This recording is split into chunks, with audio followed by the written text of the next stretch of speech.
A pulsar is the crushed core of an exploded star.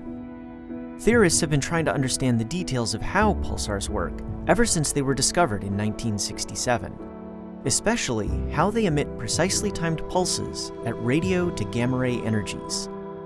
Now, new computer simulations are providing surprising insights.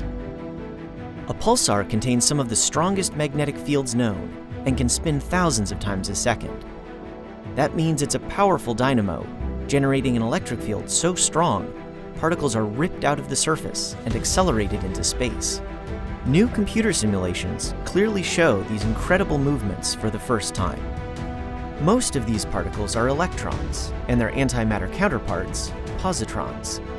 In these simulations, their colors get lighter as they attain higher energies.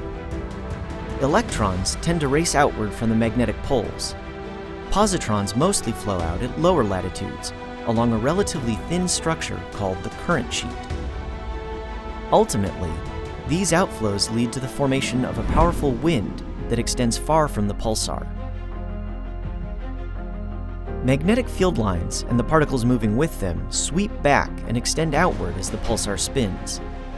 Their rotational speed rises with greater distance, but there's a wall created by the ultimate speed limit, the speed of light. Astronomers call this the light cylinder. Matter can't travel at the speed of light, so something has to give before the particles get this far. Just before reaching the light cylinder, these simulations show that a population of medium-energy electrons scatter wildly, sometimes even back toward the pulsar. Some speed up, others slow. Most eventually slip past the light cylinder and head out into space.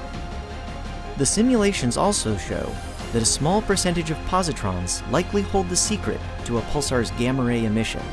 Some of these particles become boosted to tremendous energies at points within the current sheet where magnetic field lines meet.